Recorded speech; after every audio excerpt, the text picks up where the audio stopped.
ابو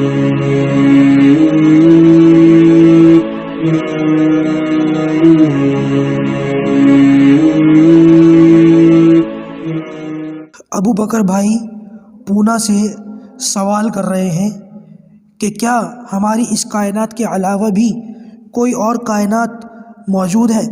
اللہ تبارک و تعالیٰ نے قرآن مجید میں یا نبی کریم صلی اللہ علیہ وسلم نے احادیث مبارکہ میں اس کے متعلق کوئی وضاحت کی ہے؟ کیونکہ آج کل بہت سارے لوگ اور بہت سارے سائنسدان اس طرف اشارہ دیتے ہیں کہ ہماری یونیورس یعنی کائنات کے علاوہ دوسری کوئی یونیورس یعنی کائنات بھی موجود ہے، اور اس کو اس ملٹی ورس کہتے ہیں. کیا اچھا ملٹی ورس کہتے ہیں. اور اس متعلق بہت سارے ٹی وی ڈرامے اور فلمیں بھی آج کل وجود میں آ رہی ہیں. تو اس متعلق دین اسلام کیا رہنمائی کرتا ہے؟ وضاحت فرمائیں. دیکھیے میرے بھائی، یہ بات یاد رکھیں کہ 28واں سپارہ ہے. 28ویں سپارے کے اندر سیکنڈ لاسٹ صورت ہے سورہ طلاق. اس سورہ طلاق کی سب سے آخری آیت ہے اللہ الذی خلق سبع سماوات ومن الارض مثلهن يتنزل الامر بینهن لتعلموا ان اللہ علی کل شیء قدیر وان اللہ قد احاط بکل شیء علما. اب اس آیت کے اندر اللہ تبارک و تعالیٰ نے یہ ذکر فرمایا ہے کہ میں نے 7 آسمان بنائے. یہ معراج کے اندر بھی ہم لوگ پڑھ چکے ہیں. معراج میں نبی کریم صلی اللہ علیہ وسلم ایک ایک آسمان کر کے 7 آسمانوں پر تشریف لے گئے. تو لہٰذا اللہ تبارک و تعالیٰ نے اس آیت میں 7 آسمانوں کے ساتھ ساتھ 7 زمینوں کا بھی ذکر فرمایا. اللہ الذی خلق سبع سماوات ومن الارض مثلهن، اور زمینیں ان کے جیسی، یعنی کہ زمینیں بھی 7 ہیں. اب یہاں پر علماء کرام نے زمینوں کی جو ہے وہ کی ہے اپنی طرف سے ایک تعویل کی ہے کہ 7 زمینیں کیسی ہیں. کچھ لوگوں نے بر اعظم کو کہا ہے کہ جو بر اعظم الگ الگ ہے، بیچ میں سمندر حائل ہے. کچھ کہتے ہیں یہ 7 زمینیں.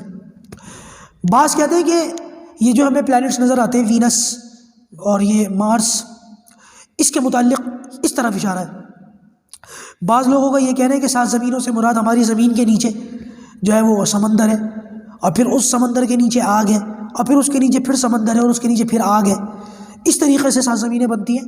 لیکن اس آیت کی ایک زبردست تفسیر جو ہے وہ حضرت ابن عباس رضی اللہ تعالیٰ نے کی ہے، اور بہت سارے الفاظ اس کے اثر کے اندر ملتے ہیں.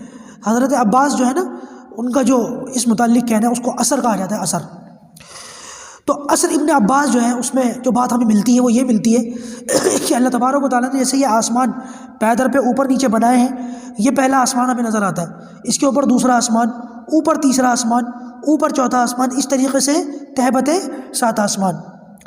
اور ان ایک آسمان سے دوسرے آسمان تک کا جو فاصلہ ہے یہ 500 سال کی مسافت ہے کہ ایک بندہ چلنا شروع کرے تو 500 سال تک چلے تب جا کر کے دوسرا آسمان آتا ہے. اسی طریقے سے دوسرے سے تیسرا. اچھا جی، یہ جو ہماری زمین ہے اس اثر ابن عباس کے مطابق یہ ہماری زمین سب سے اوپر ہے، اور اس کے نیچے دوسری زمین ہے، اس کے نیچے تیسری زمین ہے، اس کے نیچے چوتھی زمین ہے، اس کے نیچے 5ویں زمین ہے، اس کے نیچے 6ٹھی اور پھر 7ویں. اور جیسے 2 آسمانوں کے درمیان میں 500 سال کی مسافت ہے، ویسے ہی 2 زمینوں کے درمیان میں 500 سال کی مسافت ہے. اب اس اثر کے اندر ایک بڑی مزے کی بات یہ ہے کہ حضرت ابن عباس فرماتے ہیں کہ ان زمینوں میں آدم کی طرح ہے. جیسے ہماری زمین پر آدم علیہ السلام آئے تھے، ویسے دوسری زمینوں پر بھی دوسرے آدم آئے ہیں. عیسیٰ کی طرح عیسیٰ ہیں، نوح کی طرح نوح ہے، ابراہیم کی طرح ابراہیم ہے. یعنی کہ ہر زمین پر جیسے اس زمین پر پیغمبر آئے ہیں، ویسے ہر زمین پر اسی طریقے سے پیغمبر آئے ہیں. آدم بھی آئے ہیں، عیسیٰ بھی آئے ہیں، نوح بھی آئے ہیں، ابراہیم بھی آئے ہیں.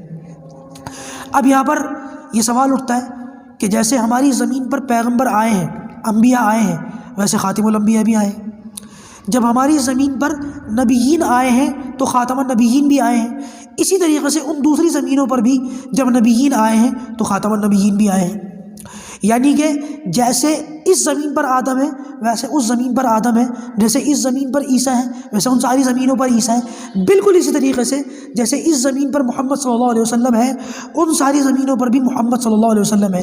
یعنی کہ 6 محمد اور ہیں صلی اللہ علیہ وسلم. اب آپ اس سے اندازہ لگائیں، اس سے میرا اور آپ کا بھی کانسیپٹ پتہ چل گیا نا. مفتی وسیم بھی ہیں اور آپ بھی ہیں اور 6 اور ہیں، 6 کائناتیں ہیں اور 6 لوگ میرے جیسے اور ہیں. جب نبی کریم صلی اللہ علیہ وسلم جیسے اور ہیں، آدم جیسے اور ہیں، تو اس کا مطلب اس کائنات میں جتنے لوگ ہمیں نظر آ رہے ہیں ان کائناتوں کے اندر بھی ہمارے جیسے اور ہیں۔ تو اس سے یہ پتہ چلتا ہے کہ اچھا یہاں پر کچھ لوگوں نے یہ اعتراض کر دیا کہ جب محمد صلی اللہ علیہ وسلم یہاں پر بھی ہیں اور وہاں پر بھی ہیں تو اللہ کے رسول آخری نبی کیسے ہوگا؟ یہ بھی خاتم النبیین وہ بھی خاتم النبیین، تو خاتم النبیین اللہ کے رسول کیسے ہوگا؟ یہ تو ختم نبوت کا انکار ہے۔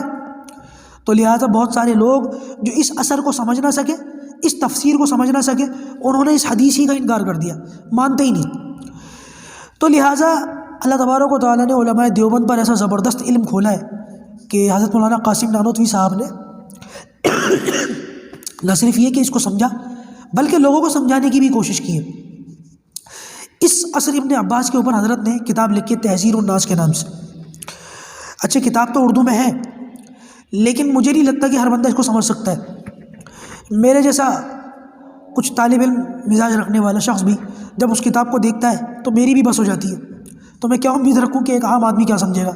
ہاں ہمارے لیے یہ آسانی ہے کہ پڑوس ملک میں ہمارے حضرت مولانا الیاس گھمن صاحب، انہوں نے تحذیرالناس کو باقاعدہ کورس کی شکل میں سمجھایا ہے، اور 2 گھنٹے کی تقریباً ویڈیو، 2 سوا 2 گھنٹے کی، اس کے اندر پوری تحذیرالناس اور اس میں عصر ابن عباس اور اس روایت کی جس طریقے سے مولانا قاسم نانوتوی نے لوگوں کو سمجھانے کی کوشش کی، حضرت مولانا الیاس گھمن نے اس کو آسان کر کے ہمارے سامنے رکھا ہے۔